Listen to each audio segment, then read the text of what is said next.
আল্লাহর শুকর গুজারকারীকে আল্লাহ খুব ভালোবাসেন, খুবই মহব্বত করেন। আমরা কেউ চাই না যে আল্লাহ পাকের বান্দা হয়ে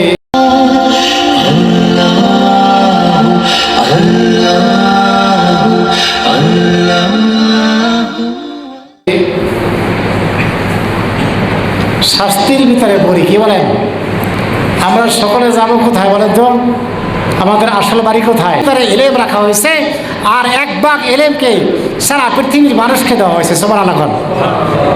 এই সায়েন্স কন, বিজ্ঞান কন, যাই কিছু কন, সেই এক ভাগ এলেমের ভাগ নিয়ে তারা সায়েন্স হয়েছে। এরকমের রকেট তৈরি করেছে, যুদ্ধ বিমান তৈরি করেছে, এরকমের বড় বড় কি বৈজ্ঞানিকরা মোবাইল করেছে, কম্পিউটার বানাইছে। ঠিক না কথা? ইল্লা কলিলা এলমন ইল্লা কলিলা, সামান্য তবে এলেম দিয়া। সুবহানাল্লাহ। শুধু তাই না, ইমাম আবু হানিফা রাহমাতুল্লাহ আলাইহি, বাংলাদেশের মানুষ 95% হলো ইমাম আবু হানিফার অনুসারী। ঠিক না কথা? তিনিও বলেন যে আমি সামান্যতম এলেম অর্জন করেছি। সামান্যতম এলেম অর্জন করেছি। এখানে কিন্তু দ্বীনে এলেমের কথা বলা হয়েছে, দুনিয়া কোনো এলেম না। এলমুন শব্দের অর্থ হলো জ্ঞান। এলমুন শব্দের অর্থ কি? জ্ঞান। সেটা দুনিয়া দ্বারা হইতে পারে, কি দিনের দ্বারাও হতে পারে। এখানে দিনের এলেমের কথা বলা হয়েছে। ইমাম শেখ সাদি রাহমাতুল্লাহ আলাইহি ফার্সি কবি ছিলেন, মস্ত বড় কবি ছিলেন তৎকালীন সময়। ওনার কবিতা পড়ে পড়ে আজকের বড় বড় আলেম হচ্ছে, তারা হাদিস পড়তেছে, কামেল পড়তেছে ওনার কবিতা পড়ে। উনি বলতেছে, হে দুনিয়ার মানুষেরা, তোমরা যদি একটা কাগজ রাস্তায় কুড়িয়ে পাও, বলে ওই কাগজটা তুমি হাতে নিয়ে দেখো, ওখানেও তোমার কিছু জানার থাকতে সমান লাগবেন না। আর আমরা কেউ মাস্টার্স পড়া, ব্যারিস্টারি পড়া, ডাক্তার হয়ে, কেউ কামেল পাস করে মাওলানা হয়ে, কেউ মুহাদ্দিস হয়ে, কেউ তাফসীর কারক হয়ে, তাফসীর বিভাগ নিয়ে আমরা অনেক বড় এলেম হয়ে গেছি। ঠিক না? কোনো মহিলারা মাস্টার্স পড়লে সে তো অনেক জ্ঞানী হয়ে যায়। আর যাদের বই পুস্তক, যাদের কবিতা, যাদের গল্প পড়ে আমরা আজকে এলেম শিখছি, তারা বলতেছে তুমি রাস্তায় যদি একটা কাগজের টুকরা পাও, সেই টুকরাটা উল্টে দেখো, সেখানে তোমার জানা কিছু থাকতে পারে। সময় লাগবে না। সামনে কাঁথা পুরো করে বসি, সামনে কাঁথা সব বেশি। রাসূল বলেন, এই যে এক কথার ভিতরে আর এক কথা আসে। রাসূল বলেন যে সামনের কাতারে যে কি সব, এটা যদি আমার উম্মতরা জানতো, লটারি দৈরা হইলেও সামনের কাতারে এসে বসতো। সুবহানাল্লাহ বলবেন না? সুবহানাল্লাহ বললে সব আছে না গুনাহ আছে? পয়সা লাগে, টাকা লাগে, কেন বলি না? সুবহানাল্লাহ ফজিলত তো অনেকবার বলছি, আজকে বলবো না। সুবহানাল্লাহ ফজিলত আপনাদের সামনে বলছি কিনা? আসমান দিয়ে তো শুনছেন না? কি হবে একবার সুবহানাল্লাহ বললে? জান্নাতের ভিতরে একটা ফলদায়ক গাছ আল্লাহ তৈরি করবে, এবং সেই গাছের এরিয়া থাকবে কত বছরের রাস্তা? একটা তেজি ঘোড়া যদি 500 বছর দৌড়ায়, তারপর ওই ছায়া কি শেষ হবে না? তাহলে ওই জান্নাতের গাছটা কত বড়, আর ওই গাছে কি ফল হবে? এই ফলগুলি জান্নাতের মেহমানেরাই খাবে। সুবহানাল্লাহ। এই জান্নাতের ফলগুলি কি? এই জান্নাতের মেহমানেরাই খাবে। আপনার আমার জন্য এগুলি তৈরি করা হবে। ওরা ওইটাকে আবার নিয়ে যেতে চাই না যারা শুনছে না বয়ান। হ্যাঁ, গাছের শাখা বান্দার সামনে এসে পড়বে, বান্দা বলবে আমি হাত নিয়ে খেতে পারবো না। আল্লাহ বলবে, হে গাছের শাখা, আমার বান্দার মুখের ভিতরে চলে যাও। সুবহানাল্লাহ। জান্নাতি হতে পারলে কতই না আবদার। আল্লাহু আকবার। আমাদের সন্তানেরা দাবি করে না, আব্বু আমি কিন্তু পাশ করলে সাইকেল কিনে দিবা, আব্বু আমি পাশ করলে কি কম্পিউটার কিনে দিবা, আমি ভালো পাশ করলে আমাকে একটা মোবাইল কিনে দিবা। কি করে কি না? এটা তো দুনিয়ার মিসাল। বলে আখিরাতে যখন আল্লাহ জান্নাত দান করবে, তখন জান্নাতি বান্দাদের অনেক আবদার থাকবে। সুবহানাল্লাহ। এত নিয়ামত পাইয়াও জিজ্ঞেস করা হবে, ও জান্নাতবাসী তোমরা কি খুশি হয়েছ? বলে না, আমরা খুশি হতে পারি নাই। বলে কারণ কি? বলে আলেমেরা বলছে আপনারা কোরআনের ভিতরে ঘোষণা করেছেন সালামুন কাওলাম মির রাব্বির রহিম, রবের তরফ থেকে শান্তি বর্ষিত হবে তোমাদের প্রতি, এবং তোমাদের রব, সেই রবকে তোমরা দেখো নাই, শুধুমাত্র কানে শুনেছো, কোরআন বলেছে, আলেমরা বলেছে, বিশ্বাস করেছো, রবের হুকুম মানছো, সেই রবের সাথে দেখা না হওয়া পর্যন্ত আমরা কেউ শান্তিতে নাই। সুবহানাল্লাহ। আল্লাহ পাকে ৭০,০০০ পর্দা উঠাইয়া দিবে, একটা চমক জান্নাতের ভিতরে মেরে দিবে, আর জান্নাতের মেহমানরা দেখতে পাবে আমার আল্লাহকে। রাজি আছি না যাইতে? ওই জান্নাতে যাইতে রাজি আছি? কি আল্লাহর হুকুম পালন করে নাকি নাস্তিকের হুকুম পালন করে? কার হুকুম? মুখে বললে হবে না কাজে পরিণত করতে হবে? আমার এই অফিসের কলিগকে বলি আমি, আমার কলিগ খুব ভালো, অথবা কোম্পানির মালিককে বলি মালিক খুব ভালো, কিন্তু মালিক যে কাজগুলি দিয়েছে আমি একটা কাজও করলাম না। আচ্ছা বলেন তো, এই মৌখিক স্বীকৃতি ভালো ভালো বললে মালিক কি পছন্দ করবে? বের করে দিব না? আর যদি মালিকের কাজগুলি আমি সঠিকভাবে করি তাহলেই আমার বেতন বাড়বে, মালিক খুশি হবে, বছরে 2টা বোনাস পাওয়া হবে। কথা কি বুঝতে পারছেন? আর যদি মালিকের হুকুম না বলে পালন না করে খালি করি মালিক ভালো ভালো ভালো, আপনাকে আমাকে কি বেতনও দেবে না, বোনাস দেবে না, বের করে দিবে। ঠিক আল্লাহ পাকের আসমানের নিচে যদি থাকি, জমিনের উপরে যদি থাকি, তাহলে হুকুম মানতে হবে কার? রবের হুকুম। তরিকা কার? মুহাম্মদ রাসূলুল্লাহ সাল্লাল্লাহু আলাইহি ওয়াসাল্লাম। এছাড়া কোন শান্তি আর কামিয়াব আসতে পারে না, আসবেও না। তাই আল্লাহ রাসূল বলেন শিরকবিহীন ঈমান যদি কারো থাকে, শিরকবিহীন ঈমান যদি কারো থাকে, বেদাআতবিহীন যদি কারো আমল থাকে, সেই লোকটা জান্নাতি। সুবহানাল্লাহ। সেই লোকটা কি? জান্নাতি। আমার তো মনে হয় আমাদের, বিশেষ করে আমাদের বাংলাদেশে শিরক ভরপুর, নামাজও পড়ি, শিরকও করি। এগুলি বুঝতে হলে সময়ের দরকার। বেদাআত ভরপুর, নামাজও পড়ি, আর কি বেদাআতও করতেছি। আমি একবার শাহালি উরুজে গেলাম, এই যে শাহালি মাজারের, আমি এই বিশ্বাসের নাম বলবো না, আপনারা হয়তো অনেকেই নাম বললে চিনবেন বা এমনিও আপনারা বুঝতে পারবেন। আমি গেলাম, আমার সাথে আরও 2-3 জন গেল দেখার জন্য যে ওখানে বারটা কী হয়। এই যে হাফিজ ভাই, উনি আমার মুসল্লি ছিল, আজকের আইসা উনি অবাক হয়ে গেছে, ভাই আপনি এখানে? আর ওনার আব্বা তো আমার রেগুলার মুসল্লি ছিল, বকশিসুর রহমান সব মারা গেছে, দুনিয়াতে নাই। দোয়া করি আল্লাহ যেন তাকে জান্নাতবাসী করে। তো ঈশার বাদে আসলাম যে একটু দেখে আসি, এত কাছে, হাজার হাজার মানুষ আসে, আমরা একটু যাই দেখে আসি। বেদাত খেয়াল করেন, বেদাত কাকে বলে আমি সম্পূর্ণ আলোচনা করতে পারবো না শোনার জন্য। গেলাম, ঘুরে ঘুরে দেখতেছি, নাচতেছে, করতেছে, এই গানের মতো ড্যান্স দিতে আছে, যাত্রা গানের মতো অভিনয় করতেছে। এরপর আমার লেখা আছে পীরে মোকাম্মেল, অমুক সৃষ্টি, তমুক সৃষ্টি। যারা গেছেন তারা দেখছেন কিনা বলেন? যারা আপনারা গেছেন সত্য কইলাম না ভুল কইলাম না, সত্য কইলাম, বুঝতে পারছেন তো? এরপর গেলাম, ওখানে এক বাবার খানকা আছে, কয়েকজন বাবার দেখা যায়। আসলাম যখন, এই হাফিজুল ভাইয়ের পাশের রোটে এক মরিদ আছে, সেই বাবার নাম বলে হেও চিনবো, নাম বলবো না। সে ওখানে দেখা আমাদেরকে কি যে আপ্যায়ন, সম্মান, হুজুর আসেন আসেন আসেন। আর পিছনে দেখলাম যে সাদা দগদগ করতেছে, এটাকে নূর বলে না। এটাকে কি নূর বলে না? আরে মেয়ের সাথে সুন্দর আমেরিকার সুইবারদের চেহারা। কথা বোঝার চেষ্টা করেন, ভুল বুঝছেন না।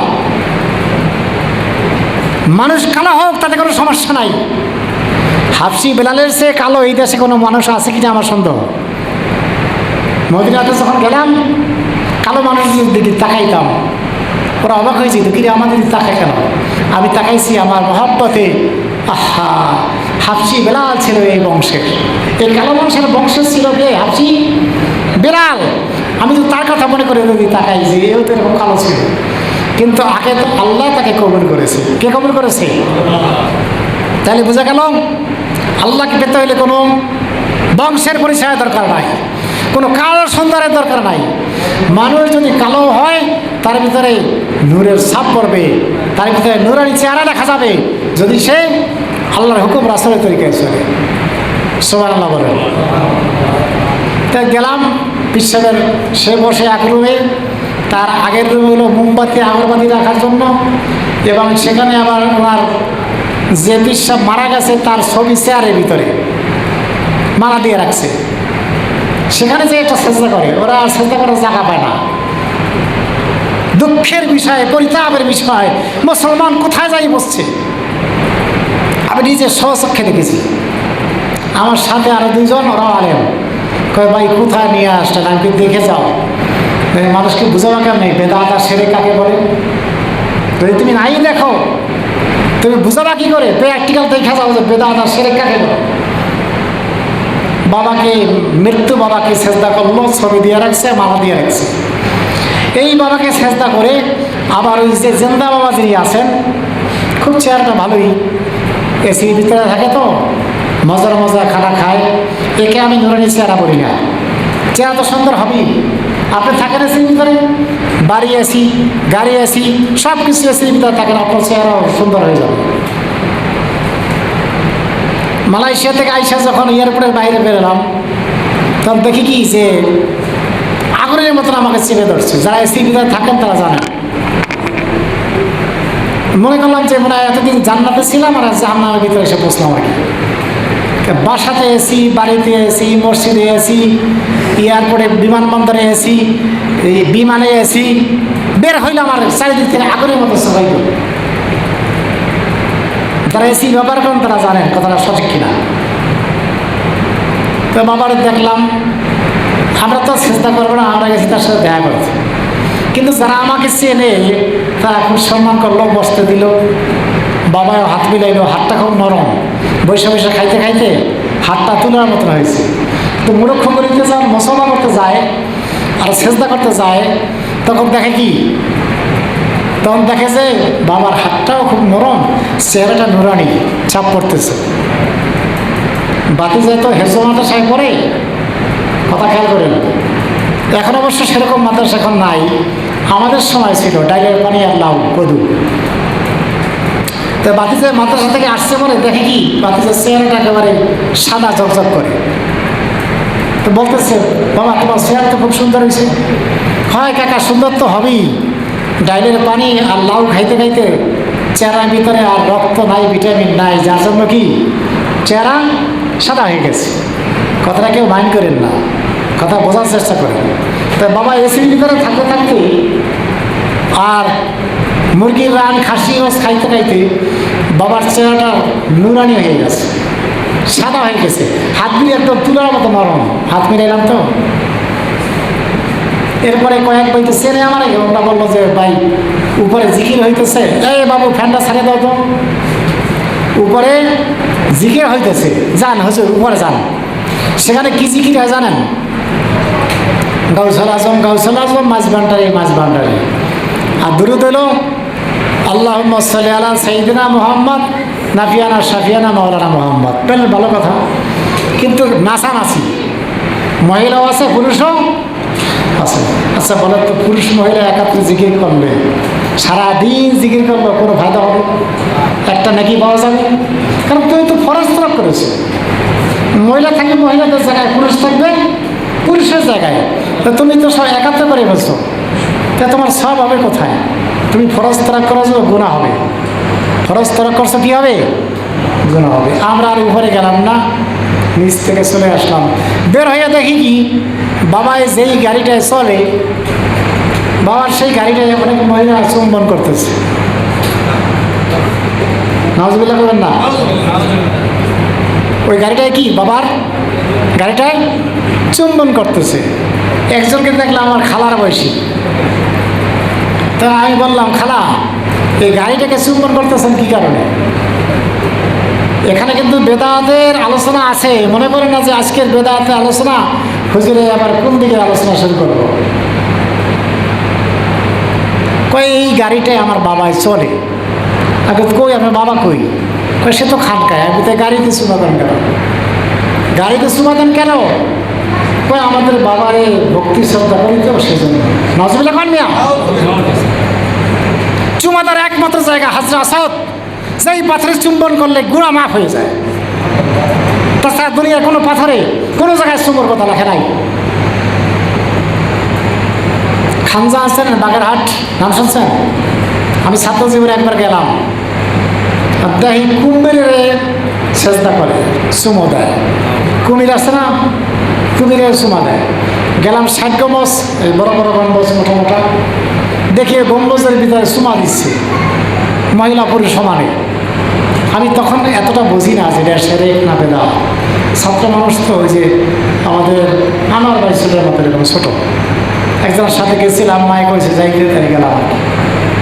দেখি গম্বুজের ভিতরে চুমা দেয়, যারা 60 গম্বুজ গেছেন দেখছেন বড় বড় মোটা মোটা গম্বুজ। পরে বুঝছি চাই হায় রে, এগুলো তো শিরক, এগুলি বেদাত। আর যারা বেদাত করবে তারা যাবে কোথায় বলেন তো? জাহান্নামে। মিয়া কয় যে বলতে ভয় করে নাকি? যারা বেদাত করে কোথায় যাবে? জাহান্নামে যাবে। আমাদেরকে কি আল্লাহ দুনিয়াতে পাঠাইছে জাহান্নামে যাওয়ার জন্য? আরে মেয়ে আল্লাহ আমাদেরকে পাঠাইছে জান্নাতে যাওয়ার জন্য। জান্নাতে মেহমান দুনিয়া থেকে ইবাদত করে আল্লাহর হুকুম রাসূলের তরিকা আমল করে জান্নাতে চলে যাও। কথা বুঝতে পারছি না? জান্নাতে। আসলে বাড়ি কোথায়? জান্নাতে। বাবা আদম আলাইহিস সালামের বাড়ি কোথায় ছিল? বাহওয়ার জান্নাতে ছিল। অতএব আমরাও যাব, বাপদাদার বাড়ি যেখানে আমরাও যাব সেখানে। যদি সেখানে যেতে হয় মুখলিসিন হতে হবে, মুত্তাকিন হতে হবে, আল্লাহ ভীরু, আল্লাহর মহব্বত থাকতে হবে, আল্লাহ এবং রাসূলের তরিকা মতো চলতে হবে। আল্লাহর হুকুম রাসূলের তরিকার ভিতরে কি শান্তিও কামিয়াব। আর কোথাও কোনো তরিকায় শান্তি কামিয়াব কি নাই?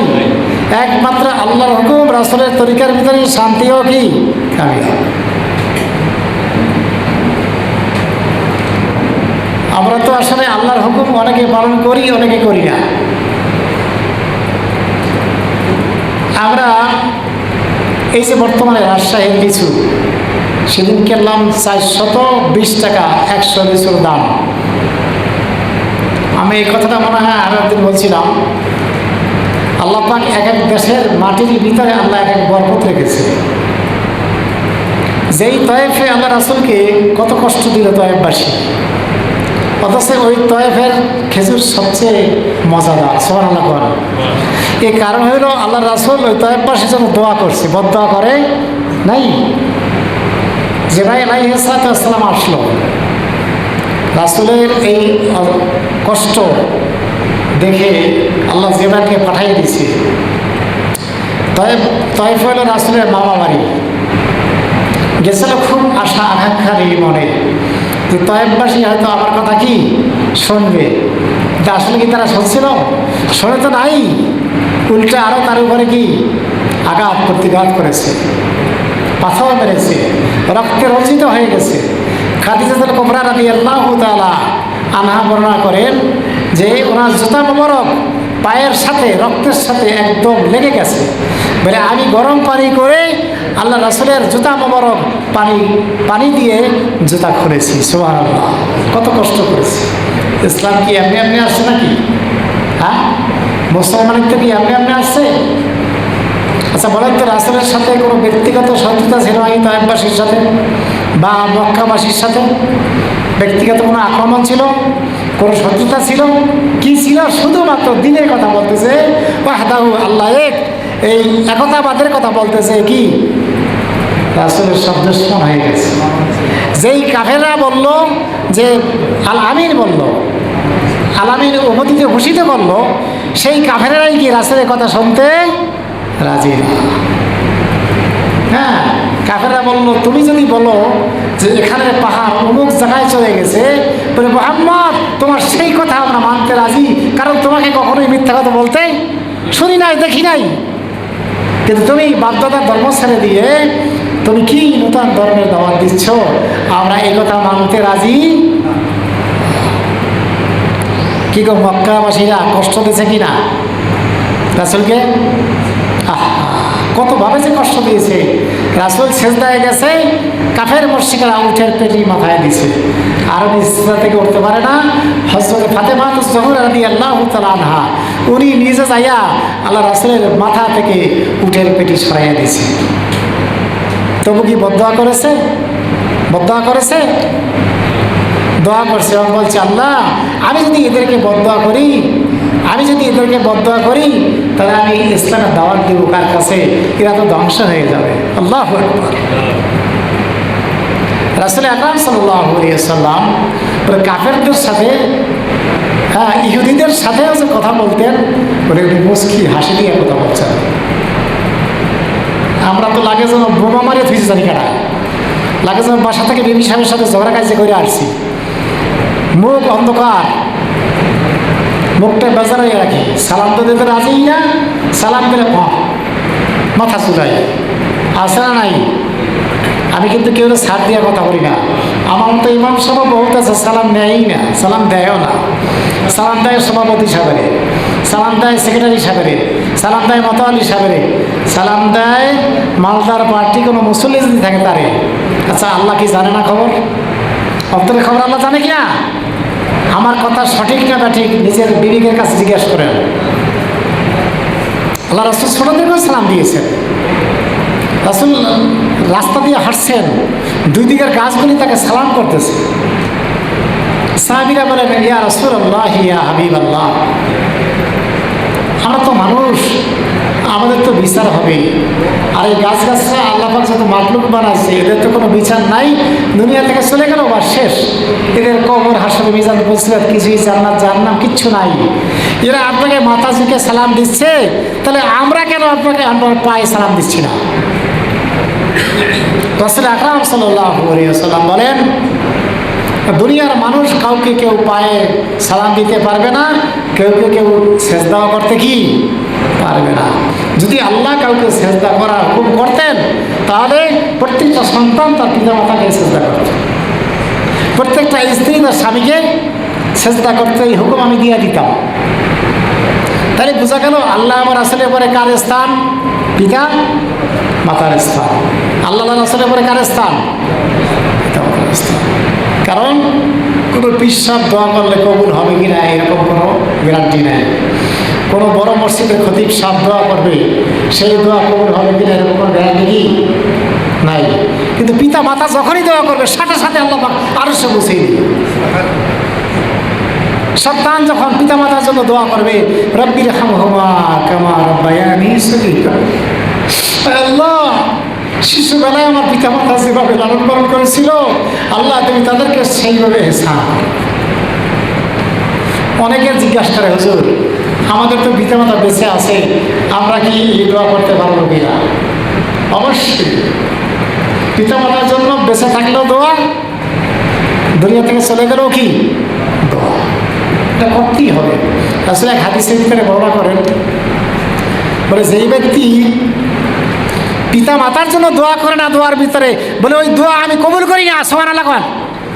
এই জন্য দেখবেন অনেক মসজিদে ইমাম সাহেবেরা যখন দোয়া করে, বলে রব্বির হামহুমা কামা রাব্বায়ানি সগীরা। আচ্ছা বলেন তো, এটা কি শুধু ইমাম সাহেবের জন্য না সমস্ত মুসলমানদের জন্য? এটা সামনে আসুন, এটা কি সমস্ত মুসলমানদের জন্য। কিন্তু আমরা ভুল করি কোথায় জানেন? সব দোয়া এবং সব করে, আর আমরা বলি কি আমিন আমিন, বলি না? আমিন অর্থ কবুল করবে বাবা। পিতা মাতার জন্য শুধু আমিন বললে চলবে না, তাহলে শুধু ইমাম সাহেবের পিতা মাতার জন্যই কবুল হবে। কথাটা খেয়াল করে শুনেন। আর এই কথাটা যে আমরা শুনলাম, এই কথাটা অন্য ভাইকে পৌঁছেই দিই। আমার তো মনে হয় 90% লোক এটা জানে না। যারা এই বয়ান শুনছে তারাই শুধু জানে। এরা আমি দেখছি তো অনেক মসজিদে ইমাম সাহেবরা দোয়া করে, আর মুসলিমের সবাই বলে আমিন। আপনি অন্য দোয়ার ভিতরে আমিন বলেন, নিষেধ নাই, কিন্তু যখন বলবে রব্বির হামহুমা কামা রাব্বায়ানি সগীরা, আপনি আমি সকলে বলবো রব্বির হামহুমা, বলবো তো ইনশাআল্লাহ। রাজি আছি তো সবাই? টাকা লাগবে? পয়সা লাগবে, মসজিদ আইলেও টাকা লাগে, কারণ ফ্যান নাই ফ্যান লাগবো, এই কার্পেট নাই কার্পেট লাগবো, মসজিদের উন্নয়নের জন্য টাকা দেওয়া লাগে, কি লাগে কি না? সুবহানাল্লাহ, আলহামদুলিল্লাহ, আল্লাহু আকবার বললে টাকা লাগে, টাকা লাগে বিনা পয়সায়। আল্লাহ পাকের যে অক্সিজেন নিয়ে আমরা ব্যবহার করছি, বিল দেয় নাকি মাস গেলে? কথা বলেন, বিল দেয় মাস গেলে? বিল আসে? কিচ্ছু আসে না। আল্লাহ বলেন যে তোমরা শুধু আমার কুদরতি কদমে সেজদা করো, ফরাসে সেজদা করো, ফরাসে কবুল হবে কোথায়? ফরাসে। তুমি এইখানে বসে ফ্যাক্স করে পাঠাই দেবো আমেরিকাতে, সেখানে আমেরিকা যায় কি যায় না? বলে আমি তোমাদেরকে মাখলুক হিসাবে তৈরি করেছি। আল্লাহ আমাদেরকে কি মাখলুক তৈরি করেছে? বলে মাখলুকের ব্রেনটের ভিতরে, মাখলুকের মেধার ভিতরে যদি আমি আল্লাহ এত জ্ঞান দিয়ে থাকি, আমি আল্লাহ পাকের জ্ঞান কত। সুবহানাল্লাহ কোন? বলে আমি তোমাদেরকে ইল্লা কলিলা, সামান্যতম এলেম দান করেছি। ইল্লা কলিলা শব্দ অর্থ হল সামান্যতম এলেম, আকল জ্ঞান আমি তোমাদেরকে দান করেছি। আর সব জ্ঞান কার হাতে? কত? কার হাতে? আল্লাহ পাকের হাতে। আল্লাহ পাকের জ্ঞানকে 100 ভাগ করা হয়েছে। কত ভাগ? 100 ভাগ করা হয়েছে। একবার জ্ঞানকে রাসূলকে দান করেছে। সুবহানাল্লাহ কোন? আরে মিয়া কার উম্মত? কোন নবীর উম্মত? সমস্ত এলেমকে জ্ঞানকে ভাগ করে রাসূলকে 1 ভাগ এলেম দান করেছেন। আর 99 ভাগ এলেম কার কাছে? আল্লাহ পাকের কাছে। তো রাসূলকে যে এলেম দান করা হয়েছে ওটাকে আবার 100 ভাগ করা হয়েছে। ওটাকে কত ভাগ করা হয়েছে? 100 ভাগ। আজকে কিন্তু অবশ্য এলেমের বয়ান না, আজকে হলো বেদাতের অপকারিতা সম্পর্কে আলোচনা হবে। কিন্তু যেহেতু কথা এসে গেল এজন্য বলতেই হয়। রাসূলের এলেমকে আবার 100 ভাগ করা হয়েছে। রাসূলের এলেমকে কত ভাগ করা হয়েছে? 100 ভাগ করা হয়েছে। রাসূলকে 99 ভাগ তার মেধার